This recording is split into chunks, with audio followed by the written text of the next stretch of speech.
Salam uşaqlar, hər vaxtınız xeyir. Java dərslərimizə qaldığımız yerdən davam edirik. Bugünkü dərsimizin mövzusu ötən dərsdən keçdiyimiz dərslərə aid praktika olacaq. Belə ki, biz ötən dərs control flow mövzusunu keçmişdik. While, for, do while və s. Bu dərs onun praktikasını etməyə çalışacağıq. Mən sizin üçün öncədən bir sıra tapşırıqlar hazırlamışam. Biz ilk öncə bu 8 tapşırığı sırf for və while-a aid, həmçinin if şərtlərinə aid tapşırıqlar etməyə çalışacağıq. Ən sonda isə 2 dənə kiçik bir application yazmağa çalışacağıq. Bu belə. Dərslərə başlamazdan əvvəl bir şey demək istəyirəm. Kanala abunə olmağı, yorum atmağı və başqalarının da faydalanmaq üçün kanalımı paylaşa bilərsiniz. Yorum atan, dərslərə kanala abunə olan və paylaşan insanlara öncədən təşəkkür edirəm. Elə isə vaxt itirmədən gəlin dərsimizə başlayaq. Deməli, birinci tapşırığımız nədir? Verilən ədədə qədər 5-ə və 7-yə bölünən ədədlərin cəmini tapmaq. Deməli, verilən ədəd söhbəti varsa, yəni burada mən birbaşa bunu daxil edə bilərəm. Amma bunu hər dəfə dəyişməliyəm, düzdürmü? Verilən ədəd söhbəti varsa, deməli mənim burada skanerə ehtiyacım var. Yəni mən burada daxil etmək əvəzinə ədədimi konsol vasitəsilə alacağam. Onun üçün burada mən skaneri yaradıram, new scanner deyəcəm və sistemə daxil oluruq, sistem.in. Aha. Daha sonra deyirəm ki, ədədinizi daxil edin. Aha. Int number bərabər nə? Skanerdən aldığım next int. Aha. İndi ədədimi aldım, verilən ədədə qədər bu şərti artıq yerinə yetirdim. 5-ə və 7-yə bölünən ədədlər. Yəni burada 5-ə və 7-yə bölünən ədədlər siyahısını istəyirsə məndən, demək ki, mən bir döngü yaratmalıyam. Yəni bu ədədə qədər mövzusu var, number.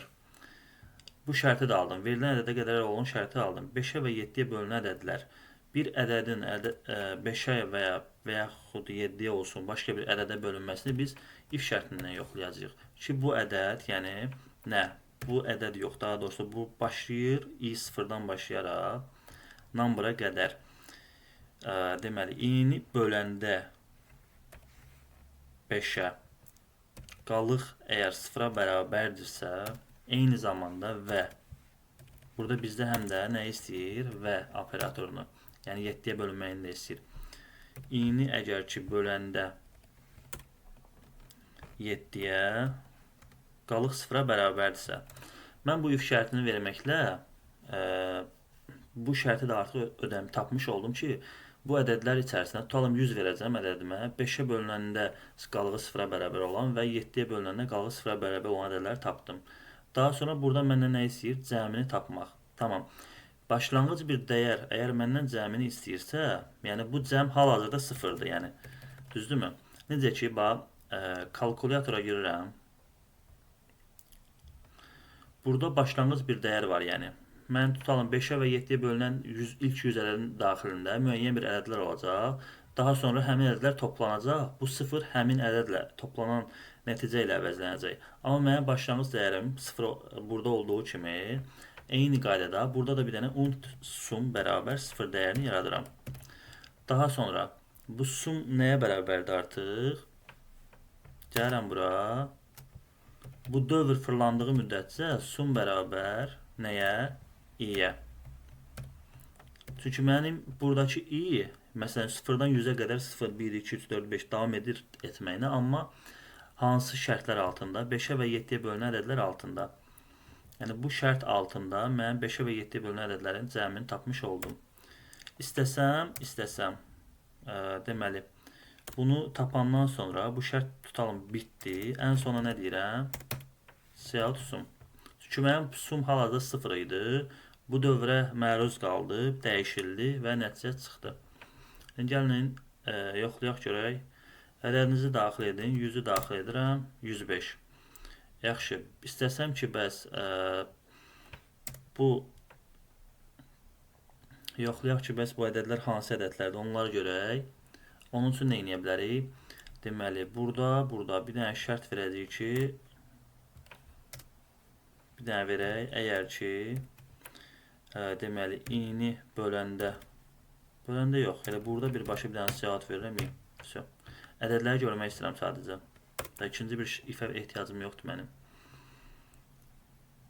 Aha. Gəlirəm təzədən 100 verirəm. Tamam. 0, 35, 70. Və bu 0-dan 100-ə qədər 35 və 70 sadəcə 5-ə və 7-yə bölünür. Onların cəmi nə olur? 105. Mən istəyirəmsə bunları belə qarşı-qarşıya görüm. System out print line bunu deyirəm. Bunu deyən zaman baxın necə baş verəcək. Bir də bunu şey eləyək 100. 0, 35, 105 və daha sonra nə? Qarma-qarışıq bir şey. Bunun üçün nə edirəm? Plus deyəcəm. Bunları ayırdım. Ən sondan nə deyirəm? Bu şərtdən qabaq bir dənə cout deyəcəm. Ki bu ona qarışmasın da. Çünki burada print deyil. Bu print eləni mən verməliyəm ki, bu 105 növbəti sətrə keçsin. İndi 100-ü daxil eləyək. Baya burada başqa bir proses baş verdi. Baxaq bir dənə. Hər ədəddən sonra şey elədi. Tamam, burada yox, burada yox, burada yox.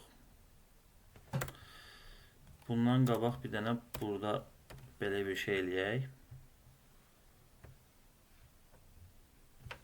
100 daxil edək. Aha. Burada ədədlərimi görmüş oldum. 0, 35, 70. Və burada da 35 ilə 70-in cəmini tapdım. İstənilən bir şeyi tapmaq olar. Məsələn, deyirəm ki, 4-ə və 7-yə bölünən ədədlər. Lap onları tapaq ilk 100 ədədlər arasında. 100-ü daxil edirəm. 4-ə bölünən ədədlər və 7-yə bölünən ədədlər bunlardır. Onları tapmış oldum və ən sonda da onların cəmini tapmış oldum. Bu bizim olduğu birinci tapşırığımız. İndi ikinci tapşırıq nədir? Bunu bir dənə buradan bağlayaq. Vurma cədvəli yaratmaq. Gəlin vurma cədvəlini yaratmağa çalışaq. Bu konsol skaneri silmirəm. Bu onsuz da mənə lazımdır. Deməli, vurma cədvəli olması üçün bizim nəyə ehtiyacımız var? Bax, hal-hazırda biraz öncəki tapşırığımızda bizim cəmiyə ehtiyacımız var idi. İndi nəyə ehtiyacımız var? Hasilə. Hasil bərabər. Hasilin başlanğıc dəyəri 0-dır, yəni fərqi yoxdur. İndi for deyəcəm. Adətən vurma cədvəli 10-a qədər olur da. Ona görə bura 10 verdim. 10 daxil. İndi bu hasil nəyə bərabərdir? Hər dəfə hasil bu ədədim, ədəd yox, daha doğrusu number vurulsun i. Düşünün ki, hasil hal-hazırda 0-dır. Mən buradakı dəyərim 0. Bunu nə edim? Mən bir ədəd verəcəm 5. 5-i gələcək i-yə vuracaq. i hal-hazırda 0-dır. 5-i 0-a vurdu 0. Hal-hazırda oldu hasil 0. Daha sonra ikinci yenə eyni proses baş verəcək. Məsələn, hasil burada 0 idi, düzdürmü? Daha sonra i1 artdı. Ədədim də 5-dir. 5-i 1-ə vurdu 5.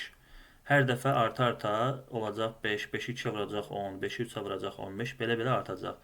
İndi mən bunu görmək istəyirəmsə, necə ki, number'ı vururam. Nəyə? Plus deyəcəm. Vurma. Bunu sadəcə görünüş olaraq belə edirəm. Deməli, plus i-yə vururam. Daha sonra ədəd vurulsun i bərabər. Bərabər işarəsi qoymalıyıq. Bərabər nəyə? Bir dənə də hasil. Aha.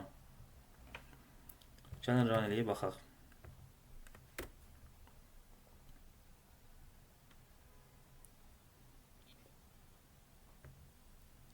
Məsələn, 6 daxil edirəm. Vurma cədvəlimi almış oldum. 15 daxil edirəm. Eyni qaydada. Düzdür, 15 vurma cədvəlində olmur. Ona qədər olur, amma yoxlamaq niyətinə elədim. 3 daxil edirəm. Vurma cədvəlimi almış oluram. Deməli, burada nə proses baş verir? Gəlin baxaq bir dənə. Number'ım hal-hazırda 3-dür. Yəni, dəyişməmişdir number. Bu, necə bu şey baş verir? Bu bir stringdir, gəlir burada yazılır. i nədir? Buradakı dəyər 3-ü 0-a vurdu. Hasil nəyə bərabərdir? 3-ü 0-a vuranda 0. Bu hasil gəldi, burada yazıldı. Təzədən i artdı, oldu 1. İndi düşdü bura 1. Daha doğrusu hasil 0 idi hal-hazırda.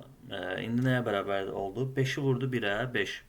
İkinci etapta burada 5 yazıldı. Buradaki string yazıldı. Daha sonra i yazıldı. 1. 5'i 5 daha doğrusu 3'dən bəhs edirdik.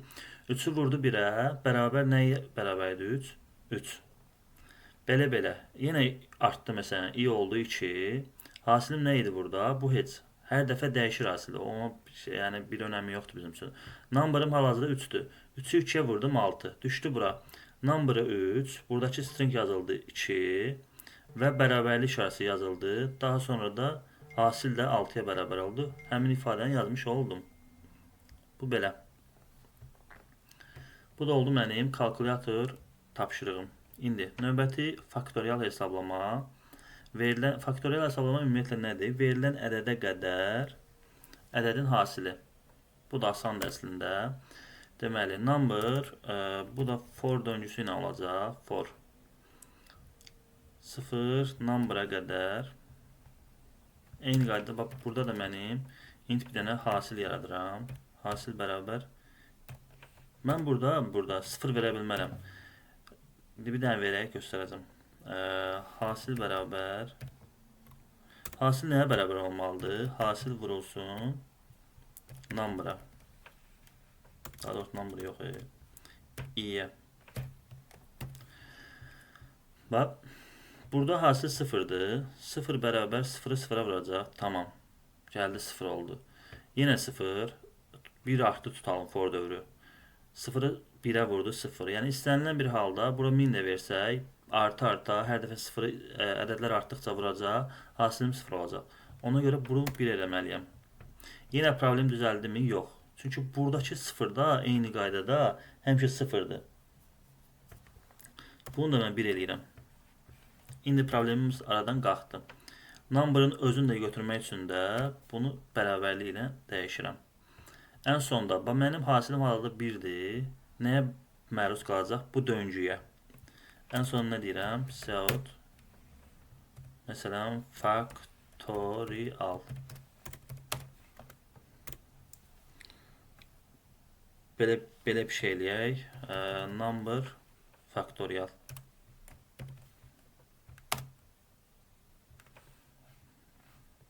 Bunu eləyəcəm. Hasil. Aha. Bir dənə run eləyib baxaq. Məsələn 5 daxil edirəm. 5 faktorial 120. 1-dən 5'ə qədər ədədlərin hasili. 10 daxil edirəm. 10 faktorial 362.000. Nə qədərdir bu? 3.628.800. Misal üçün 7 daxil eləyək. 5040. 6 daxil edirəm. 5 faktorial 120 idi bayağı. 6 faktorialda 120'ni də 6'ya vurdu. Oldu 720. Bu da oldu mənim faktorial hesablama çalışma. İndi keçək növbəti tapşırığımız nədir? Yazılan mətni tərs çap eləmə. Deməli, bunları silək. Yazılan mətn deyir. Burada da deyirəm ki, mətninizi daxil edin. Tamam, burada daxil ol sözü var. Aha, bizim mətnimiz nədir? String text bərabər scannerdən alıram. Scanner nöqtə next line. Mətnimi aldım. İndi mən belə olduğu halda uşaqlar,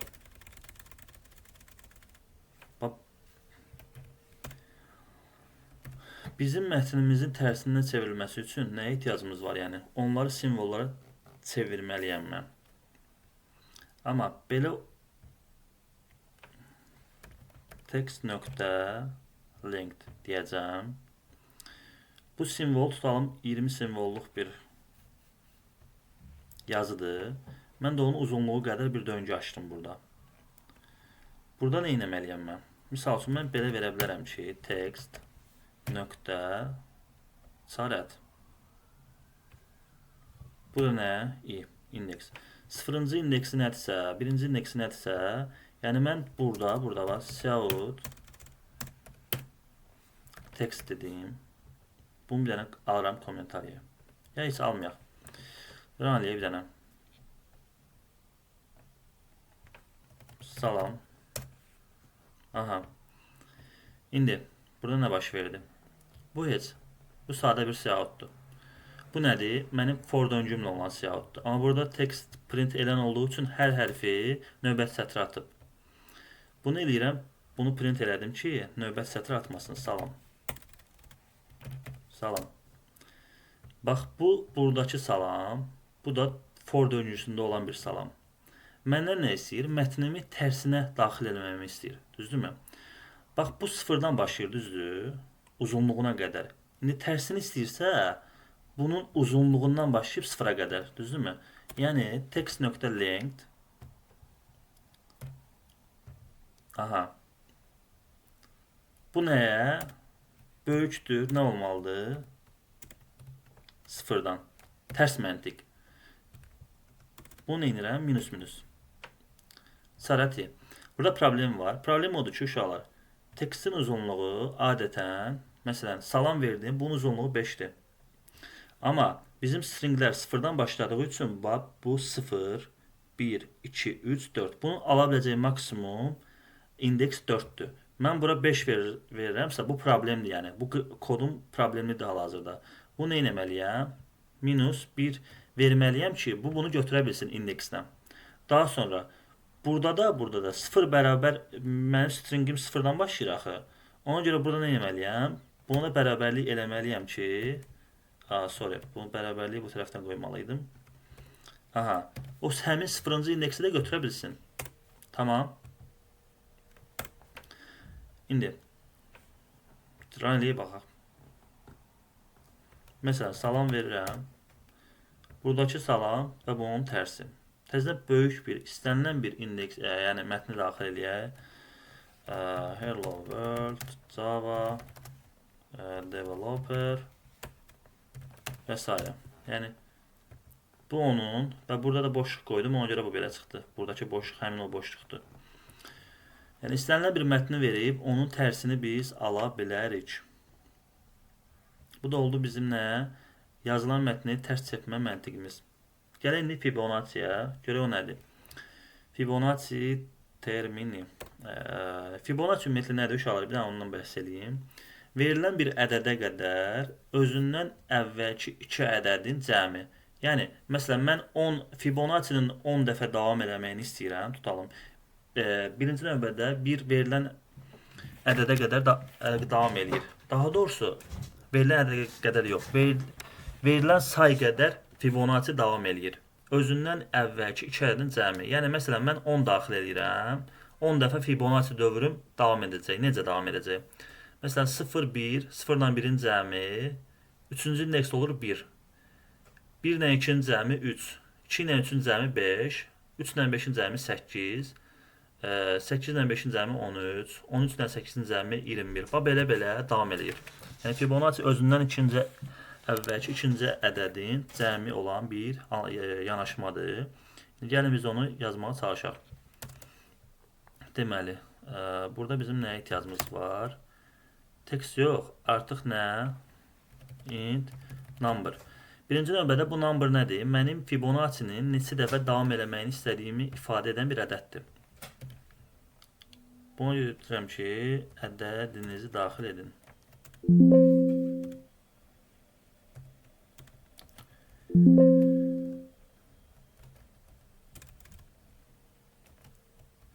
Ədədinizi daxil edin. Aha, ədədimi daxil elədim. İndi mən dedim ki, 2 dənə ədəd var da. 3-cü ədəd özündən əvvəlki 2 ədədin cəminə bərabərdirsə, bizim başlanğıc 2 dənə ədədimiz olmalıdır. 0 bir dənə int b bərabər 1. Aha. Bu mənim başlanğıc dəyərim. Və nədir məsələ? Məsələ. Bir ardıcıllıq davam edirsə, deməli burada bir döngü var. Döngü hara qədər? Number'a qədər. Neçə dəfə davam eləməyini istəyir məndən. İndi bu şərt, əgər 3-cü ədəd bu 2 ədədin cəminə bərabərdirsə, deməli burada bir artım var. Ona görə bir dənə artım dəyişən yaradıram. Artım bərabər A deyirəm. Aha. İndi Java-da məsələn bu ədəd əgər ki ikinci ədəd özündən əvvəlki iki ədədin cəminə bərabərdirsə, burada belə bir kod yazacağım. A bərabər B. Aha. Yəni mənim A əvvəlki ədədim artıq bir B olur. Olur 1. Daha sonra B də nəyə bərabərdir? B plus artıma. Aha. İndi burada nə baş verir? Məsələn, artımım hal-hazırda 0'dır. 0 bərabər 1. 1 bərabər nəyə? 1 ilə 0 topladı, oldu 1. Gəldi, ədəd artdı. Deməli, artımım A artıq bu şərtdən sonra nə idi? 1 idi. B nə idi? 1 idi. Yenə 1. B artıq nəyə bərabər oldu? 2. Burada 1 ilə 1'i topladı, oldu 2. Tamam. Artımım 1 idi. B də burada 2'dir. A artıq oldu 2. Burada nədir? B oldu 1 ilə 2'ni topladı, oldu 3. Yəni, gəlin bir dənə rayliyə baxaq. Yəni, hər ədəd özündən əvvəlki 2 ədədin cəminə bərabər olmuş olur. Burada nə deyirəm? B plus ədədlərin yan-yana olmasını istəyirəmsə, bunu printlə verirəm. Və burada boşluq qoyuram ki, ədədlər bir-birinə qarışmasın. Rayliyə baxaq.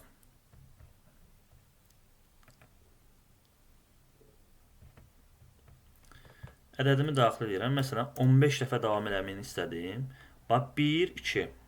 3-cü ədəd var, bax, bu 3. Bunun cəminə bərabər 1 ilə 2-ni. 1 üstə 2, 3. 5 nəyə bərabər oldu? 2 ilə 3-ün cəmi 5. 8 nəyə bərabər oldu? 3 ilə 5-in cəmi 8. 5, 8, 13 və belə-belə davam eləmiş olur. Bu 15 var ya, 15. Mən neçə dəfə davam eləməyini deyirəm. Məsələn, 6 dəfə deyirəm davam eləsin. 6 dəfə davam eləyəcək, bax. 1, 2, 3, 4, 5, 6. Bu onu ifadə edir. Bu da oldu Fibonacci. Yəni, özündən əvvəlki 2 ədədin cəminə bərabərdir. Özündən əvvəlki 2 ədəd olması üçün mən 2-dən dəyər təyin elədim. Sonra da müəyyən bir artım olduğu üçün burada bir artım dəyişəni yaratdım. Hər dəfədə Java-da bərabərlik işarəsi sağın sola bərabərlik oldu. Yəni, bu sağdakı ifadənin sola bərabər olduğunu ifadə eləyirdi ya, mən B-ni rahat bir şəkildə buna bərabər etmiş oldum. Və bu A da hər dəfə buna bərabər olduğu üçün bu A artımı ifadə edir axı. Bu B də bu artımdan, yəni o dəyəri götürüb artıra bilir. Ən sonunda da print eləmiş oldum. Printi də print elənlə yox, printlə verdim ki, yan-yana düşsün və burada da bir dənə boşluq qoydum. Bu da oldu Fibonacci. İndi palindrom ədəd, gəlin buna baxaq.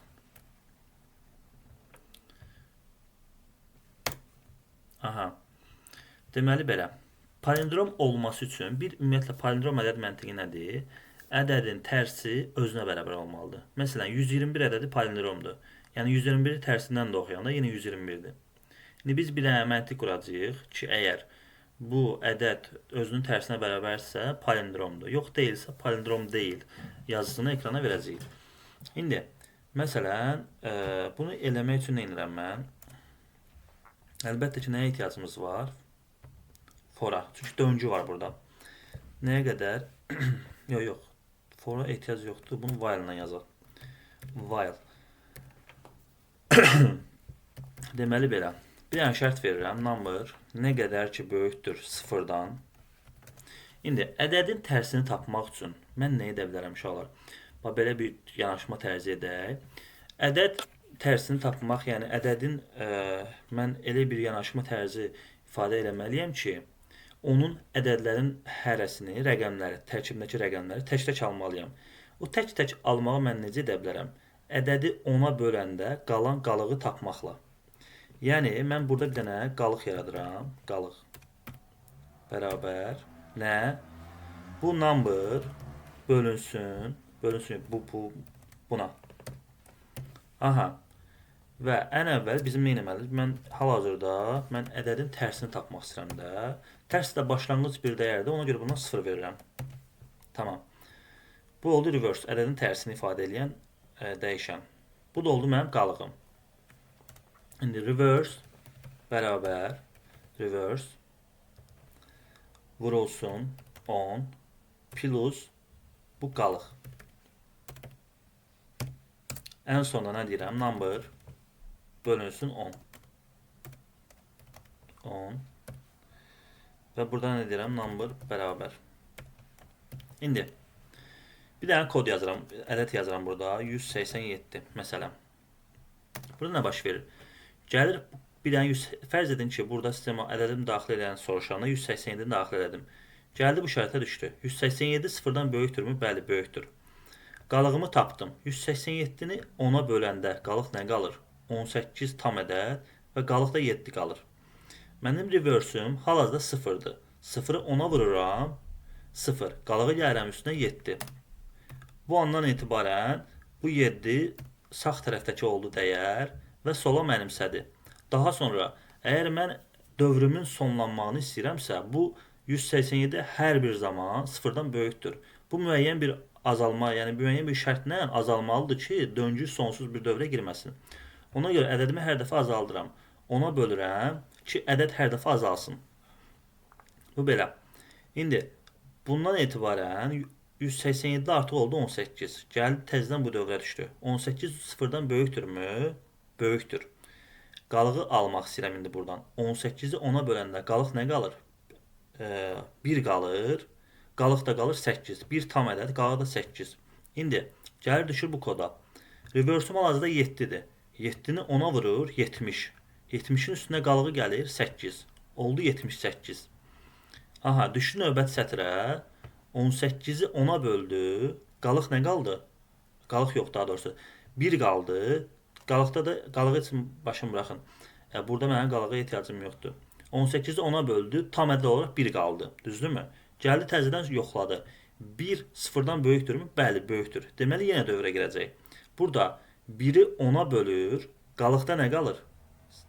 1 qalır. Tam ədəd olur. 1-i 10-a böləndə tam ədəd olar 0, qalıq olur 1. İndi reverse nədir burada? 78 idi axırıncı dəfə. 78-i 10-a vururuq. 780. Ən sona nə indirik? Qalığı üzərinə gəlirik. Oldu nə? 781. Yəni mən bu ən sonunda da nə inir? 1-i 10-a bölür. Qalır 0. Gəlir şərtə baxır ki, 0 0-dan böyük deyil və kod qırılır. İndi mən bu şərtlə 187-ni 781-ə çevirdim bu kodla hal-hazırki vəziyyətdə. Nə edəcəm ən sonda? Aha. Bu verdiyim number bərabərdirsə reverse-ə, demək ki, ədədim palindromdur. Cout deyəcəm. Ədəd palindromdur. Digər variantda cout ədəd palindrom deyil. Aha. İndi rəliyə baxaq bir dənə.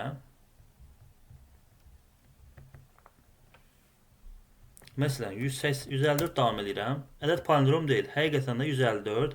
Bunun tərsi 451. Yaxşı, bir dənə 121 daxil edir. Gör nə baş verəcək. Yenə dedi ki, palindrom deyil. Aha, tamam. Demək ki, kodumuzda bir problem var. Problemimiz nədir? Gəlin ona baxaq. Bax, mənim hal-hazırda number'ım buradan alıram. Amma bu number bu şərtə məruz qalır. Yəni dəyişilir. Yəni dəyişilirsə, demək ki, bu 0 olur da. Yəni hər dəfə 10-a bölünür. Number'ım olur 0. 0, gəlir 0-ı yoxlayır reverse-lə. Reverse-üm də bu şərtə məruz qalır, olur bu number'ın tərsi. Yəni burada nə baş verdi? 0-dan 121-i müqayisə elədi hal-hazırda. Bunun üçün mən bu problemi həll etmək üçün bax bu number var, number. Bir dənə orijinal dəyər yaradıram, orijinal ən başda. Bərabər edirəm number'a. Ki bu orijinal dəyər bu number'ın dəyərini saxlasın. Yəni mən çünki bunu mən aşağıda for dövrünə məruz saxlayıram axı burada. Düzdürmü? Mən artıq number'ı yox, bu orijinal dəyər number'ın dəyərini saxlayır deyə rahat bir şəkildə bunu yoxlaya bilərəm. İndi gəlin rəliyə baxaq. İndi 121-i daxil edirəm. Ədəd palindromdur. Problemi aradan qaldırdım. Yəni bayaqları number'ı bölürdü hər dəfə 10-a bölürdü. Qalırdı 0. 0-ı gəlib 121-dən müqayisə edirdi. Əlbəttə ki, 0-dan 121 bərabər deyil. O düşürdü bu şərtə. Mən orijinal bir dəyər təyin elədim. O number'ın dəyərini saxlayan və gəldim onu axırda müqayisə elədim. Bu da oldu nə? Palindrom ədəd. Ədədin sadə və mürəkkəb olmağını yoxlamaq. Tamam. Bu tapşırığımızda davam edək. İndi. Ümumiyyətlə, sadə ədəd riyaziyyatdan bildiyimiz bir ədədin özündən başqa sadəcə 1-ə bölünməsidir.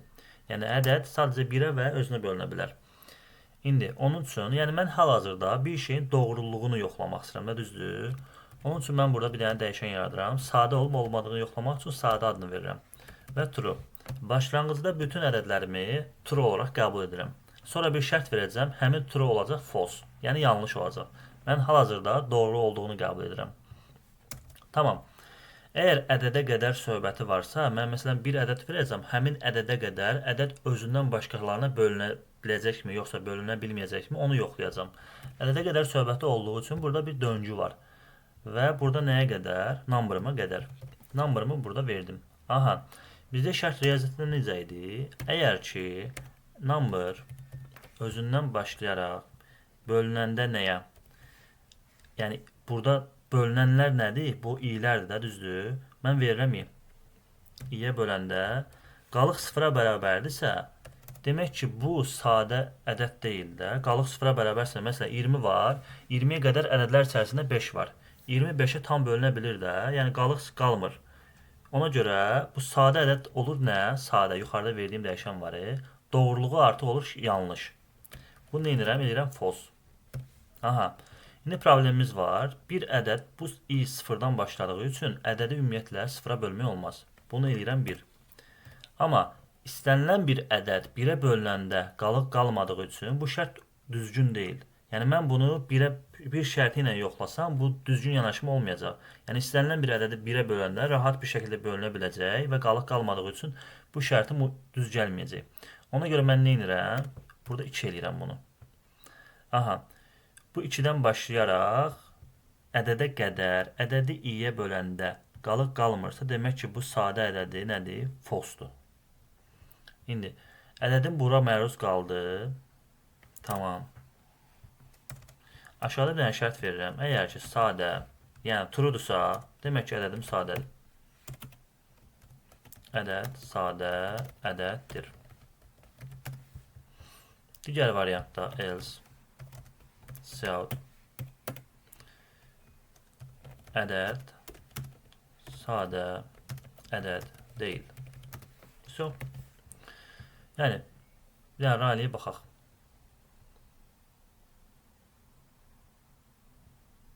Ədədimizi daxil edin. 15 daxil edirəm. Ədədimiz sadə deyil. Çünki 15 3-ə bölünə bilir, 5-ə bölünə bilir. 15 başqa elə 3-ə 5-ə bölünür. 21 daxil edirəm. 21 də sadə deyil. Çünki həm 3-ə bölünür, həm 7-yə bölünür. İndi məsələn 19 daxil eləyək. 19 sadə ədəddir. Yəni yalnızca 1-ə və özünə bölünür deyə sadə ədəd tapşırığımı həll eləmiş oldum. 41 daxil edirəm məsələn. 41 də sadəcə 1-ə və özünə bölünür. Başqa ədədə bölünmür. Sadə ədəddir. Və ya başqa bildiyim sayı, başqa bir sadə ədəd yox. 73 deyəsən sadə ədəd olmalıdır. Tamam. 73 də sadə ədəddir. İndi, görək burada nə qaldı? 0-dan kiçik növbət tapşırığımız. Ədədə qədər, ədəd daxil edənə qədər ədədlərin cəmini tapmaq. Tamam, gəlin tapaq. Deməli, bunu silirəm. Deməli,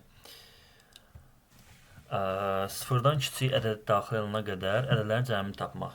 Deməli, cəm söhbəti varsa, bir dənə sum dəyişən yaradıram. Başlanğıc dəyər verirəm, olur 0. Aha. Bir dənə döngü yaradıram. True. Çünki məndən nə qədər ki 0-dan yüksək daxil eləyəcəm, döngü dönəcək. Tamam. Bir dənə şərt verirəm. Əgər ki bu ədəd hər dəfə ədəd almamı istəyirəmsə, number bərabər scanner nöqtə nextint. Aha. Bu sum da nəyə bərabərdir? Sum plus number'a. Aha. Sonra deyirəm ki, əgər ki bu number kiçikdirsə 0-dan, onda break. So. Ən sona nə deyirəm? South sum.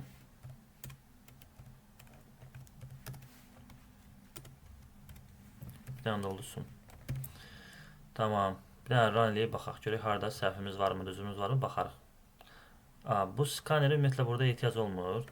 Bunu silirəm buradan. Bunu da deyirəm int. Çünki mən döngü daxilində ədəd istəyirəm də, düzümü? Aha, 15 daxil edirəm. Heç bir şey olmadı. Aha. Əslində heç bir şey olmadı, yox. Bu yazı var ya, yazı. Ədədinizi daxil edin. Mən bunu götürürəm, atıram bura. Ki hər dəfə o yazı çıxsın ekrana. Ədədinizi daxil edin. Bu əslində bu çıxır. O yazı çıxmadığı üçün ədəd daxil etməyimi gözləyir. Təzədən run eləyək.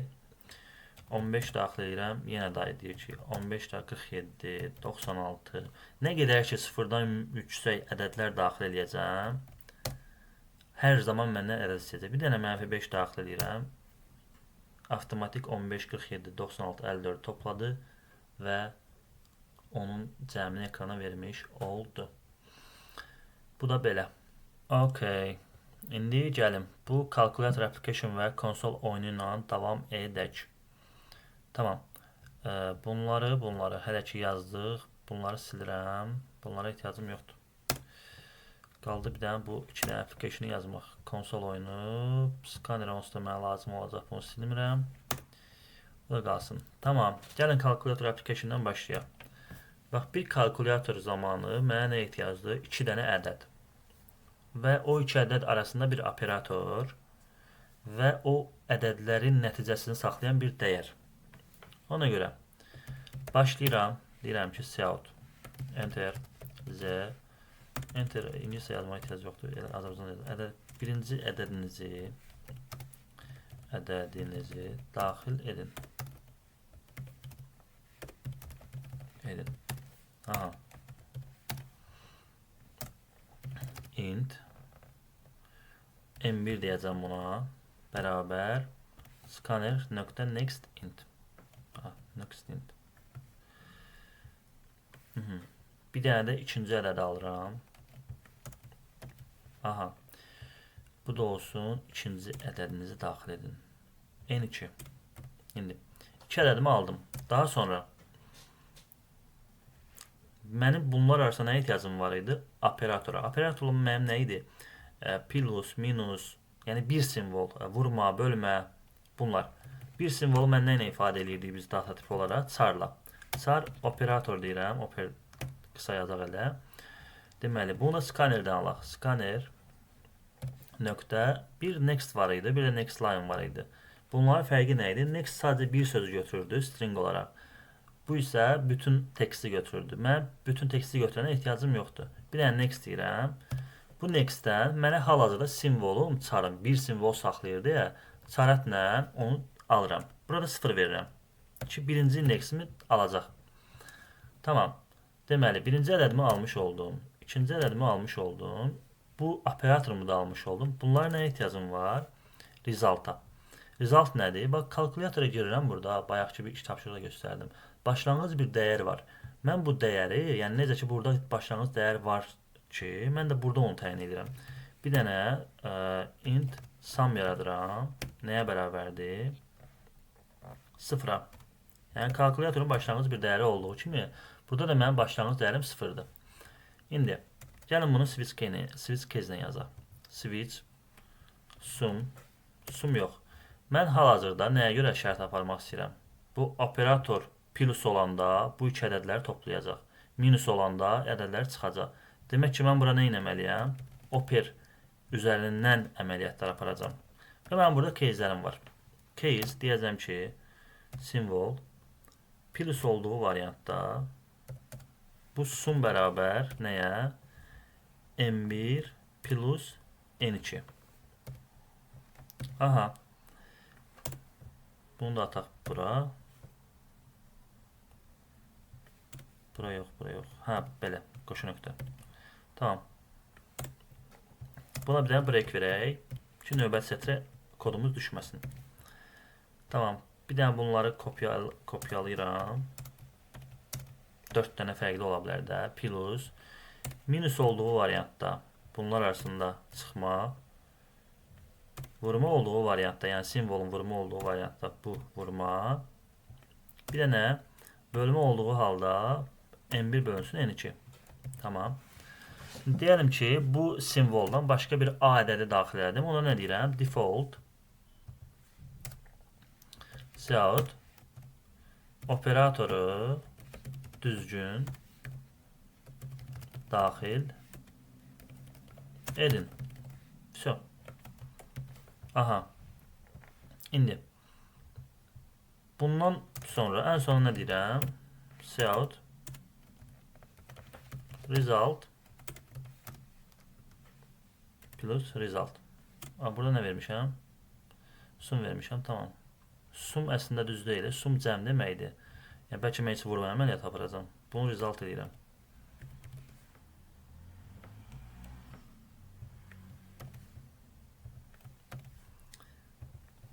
Aha, bunları bir dənə dəyişək. Tamam. Ən sonra nə deyirəm? Result.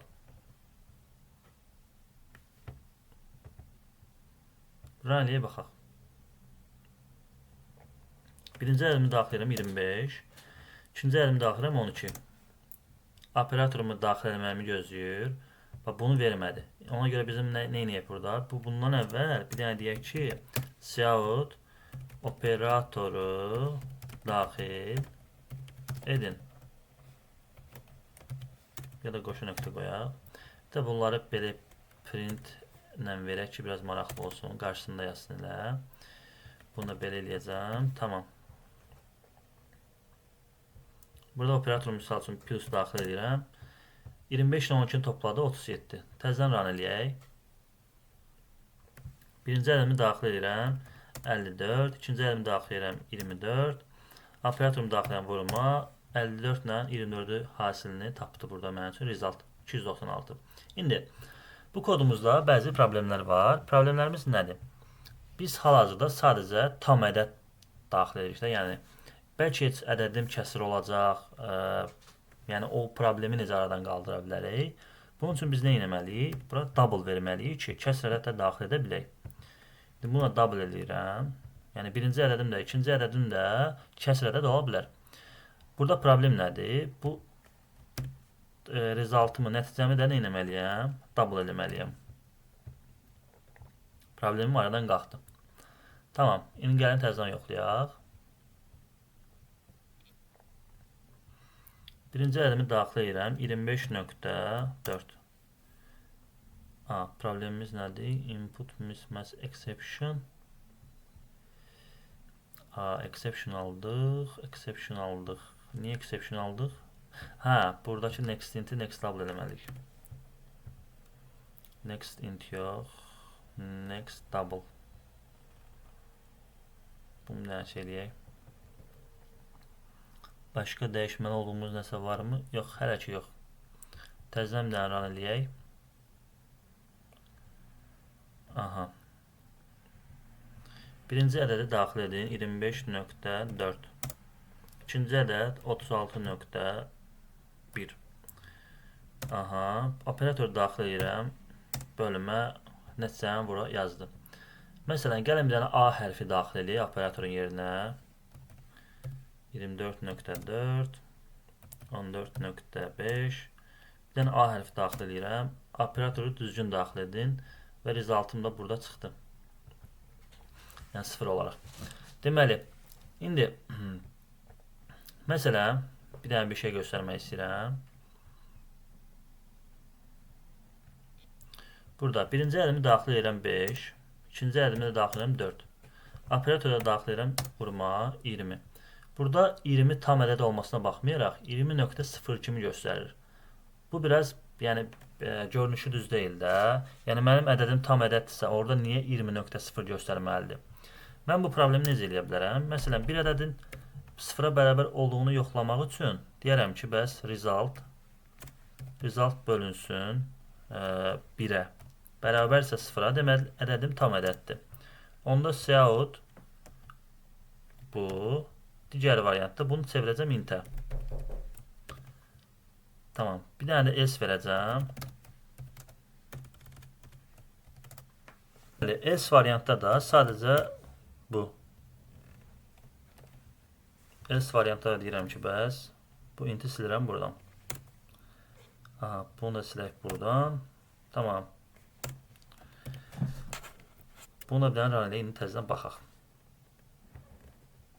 Birinci ədəmi daxil edirəm 2. Buna daxil edirəm 10. Vururam bunları. Aha. Bayaq 20.0 idi, amma indi sadəcə tam ədəd olaraq daxil göstərmiş olduq. İndi bu kodu biraz belə daha belə şey eləmək olar, advanced səviyyəyə gətirmək olar. Necə? Məsələn, biz hal-hazırda bir dənə kod yazırıq, birinci ədəd, ikinci ədəd daxil edirik. Prosesimiz sonlanır. Bu prosesin sonlanmağının qarşısını almalıyıq. Yəni biz bir dənə menü yaradaq. Birinci, məsələn, bir dənə seçimlər daxil edək. Birinci seçimi daxil edəndə kalkulyator hesablama maşinəsinə getsin. İkinci seçimi daxil edəndə proqramdan çıxsın. Üçüncü seçim və ya səhv seçim daxil edəndə ümumiyyətlə desin ki, bəs seçimi düzgün daxil edin. Onun üçün bu skaneri onsuz da mənə hər zaman ən başa lazımdır. Bunu atıram bura. Aha. Deməli, dedim ki, bəs bir döngü yaratmalıyıq da biz true. Aha. Bunu nə edirəm? Ən altda, buradan bir dənə yuxarı bura atdıq. Tamam. Buradakı bütün kodumu atdım döngünün içərisindən. Burada da bir dənə boolean yaradacağım. Boolean flag məntiqi. Flag bərabər true. Aha. Bir dənə flag atdıq bura. Tamam. İndi deyəcəm ki, bir dənə menü yaradıram.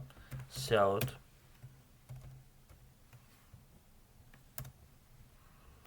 welcome. Xoş gəlmisiniz. Sonra bir olan zaman getsin seçimlərə hesablama edin. Hesablama edin. 2 olduğu variantda da proqramdan çıxın.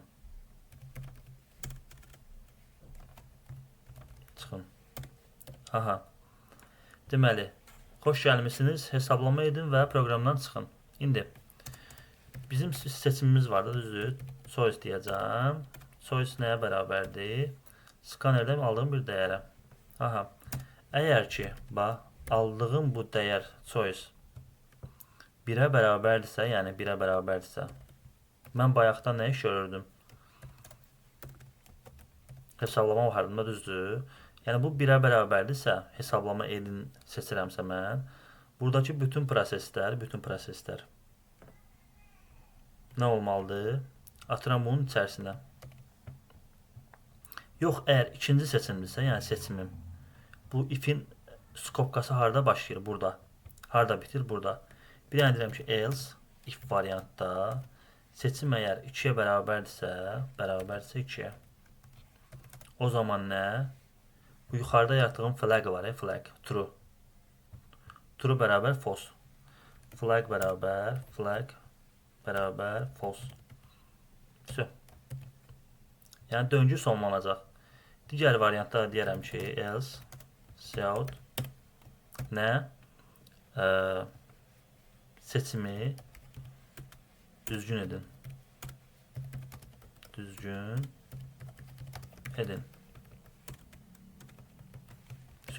Bu qədər. Gəlin raniyə baxaq.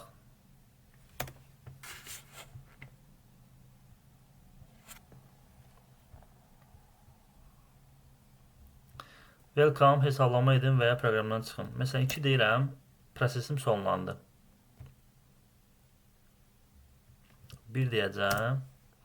Birinci ədədi daxil edin.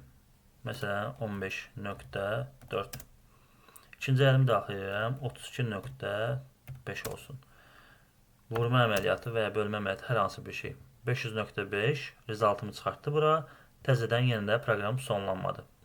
Yəni mən ta ki proqramdan çıxın, yəni 2-yə basmayana qədər bu proses, yəni döngü davam eləyəcək. Məsələn, 25 daxil edirəm, seçimi düzgün edin yazısı çıxdı ekrana və təzədən bunu verdi. Ən sonunda deyirəm 2 və prosesim sonlandı. Belə. Bu da oldu bizim kalkulyator application'ımız. Deməli belə, bu son olaraq bizim konsol oyunumuz var. Gəlin onda oynayaq, daha doğrusu yazmağa çalışaq. Bu konsol oyunu nədir? Biz 1-dən 10-a qədər ədədlər arasında bir ədəd daxil edirik. Əgər ədəd, daxil elədiyimiz ədəd təxmin olunan, yəni random gələn ədədə bərabərsə, o zaman oyunu qazanmış oluruq. Nə qədər ki, random ədəd daxil elədiyimiz ədəddən böyük olsa, o zaman deyəcəyik ki, daha böyük ədəd daxil edin. Yox, əgər əksi olsa, daha kiçik ədəd daxil edin. Gəlin yavaş-yavaş yazmağa başlayaq. Deməli, scanner bərabər new scanner system.in. Aha. Deməli, Cout deyirəm ki, 1 və 10 arasında təxmininizi yazın. Aha. İndi təxmini yazıram. Təxmin bərabər scanner.nextInt. Təxminimi aldım. Sonra bir də biz random ədəd almalıyıq. O necə alacaq onu göstərim. Int random bərabər maths klası var. Orada onun bir dənə metodu var, random. Bu mənə 0 və 1 arasında random bir ədəd verir. Məsələn, 0,5 də verə bilər, 0,52 də verə bilər. Yəni, bunu mən tam ədədə çevirmək istəyirəmsə, nə etməliyəm? Ona vuracam. Amma burada problemimiz var. Çünki, məsələn, 0,52 versə, mən bunu ona vuran zaman olur 5,2. 5,2 də tam ədəd deyil axı, kəsr ədəddir. Mən bunu nə edirəm? Bunu bir dənə özünü alıram mötərizəyə və qarşısında da həmçinin int yazıram. Hara getdi? Və bunun intin özünü də mötərizəyə alıram. Artıq intə çevirmiş oldum. İndi mənim tapşırığımda şərt nədir? Əgər ki, daxil olunan ədəd nə qədər ki, bu təxmin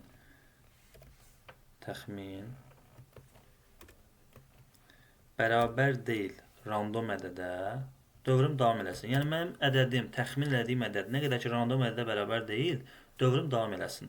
Bir dənə şərt verirəm ki, əgər ki, bu təxmin elədiyim ədəd böyükdürsə random ədəddən, demək ki, mən daha kiçik ədəd daxil eləməliyəm. Cout daha kiçik ədəd daxil edin. Aha. Yox, digər variantda Cout daha böyük ədəd daxil edin. Ən sonunu indirəm. Mən burada bir təxmin almışam skannerdən. Mən bunu hər döngüdə almaq istəyirəmsə, ən sonda bu təxmin var, təxmin. Yenidən ədəd versin də mənə skanner. Təxmin bərabər scanner.nextInt.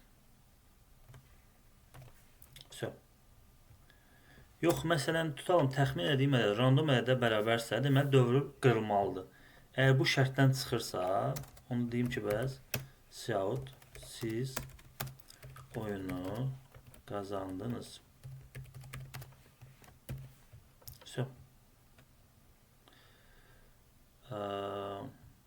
Buranı baxaq. 1 və 10 arasında təxmininizi yazın. 5 deyirəm. Daha böyük ədəd daxil edin. 9 dedim. Daha kiçik ədəd daxil edin. 7 deyirəm. Daha böyük. Deməli, ədədim 7 ilə 9 arasındadır. 8. 8 daxil edən kimi oyunumu qazanmış oldum. Bax, belə bir şey deyil. Biraz maraqlı olsun. Məsələn, bir say yaradaq. Siz oyunu filan sayda qazandınız. Bir dənə int say deyəcəm bura. Say bərabər 0. Aha. İndi. Bu hər dəfə dövr eləyən zaman bu say artsın da. Say plus. Siz oyunu bir dənə belə bir şey eləyək. Say 5 sayda məsəl üçün 5 sayda qazandınız. Rəliyə baxaq. 1-10 arası təxmin yazın. 2. Daha böyük ədəd daxil edin. 5. Daha böyük ədəd daxil edin, 8 daxil edirəm. Daha kiçik ədəd 5 ilə 8 arasında ya 7-dir, ya 6. Siz oyunu 3 sayda qazandınız. Amma mən neçədən 1, 2, 3, 4 dənə daxil etmişəm. Demək ki, problemimiz var. Problemimiz nədir? Deməli, təxmin daha böyük ədəd daxil edin. Problem budur uşaqlar. Bu 0-dan yox, 1-dən başlamalıdır.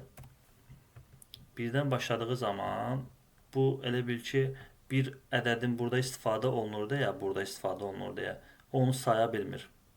Bax, burada bir dənə təxmin eləyirəm, amma say buradan başlayır. Onu saya bilmir. Onun üçün mən bunu 1-dən başladıram ki, həmin ədədə, yəni bunu burada 1-dən başladıram ki, bu ədədə görə onu saya bilsin. İndi təzədən bir dənə eləyək. 5 daxil edirəm, daha böyük ədəd, 8 daxil edirəm, daha kiçik ədəd, 7 daxil edirəm, 6. Siz oyunu 4 sayda qazandınız. Bu da belə. 4 dənə daxil etmişim. 5, 8, 7, 4. Bu da oldu bizim konsol oyunumuz. Belə. Müəyyən səviyyədə tapşırıqlar yazmağa çalışdıq. Həm də öncülərə aid, həm belə application yazmağa çalışdıq. Bugünkü dərsimiz, praktika dərsimiz bu qədər. Növbəti dərslərdə görüşənədək. Dərsləri qaçırmamaq üçün kanalıma abunə olmağı və yorum atmağı, dəstək olan hər kəsə təşəkkür edirəm. Dərsləri paylaşa bilərsiniz. Belə. Sağ olun, növbəti dərslərdə görüşənə qədər.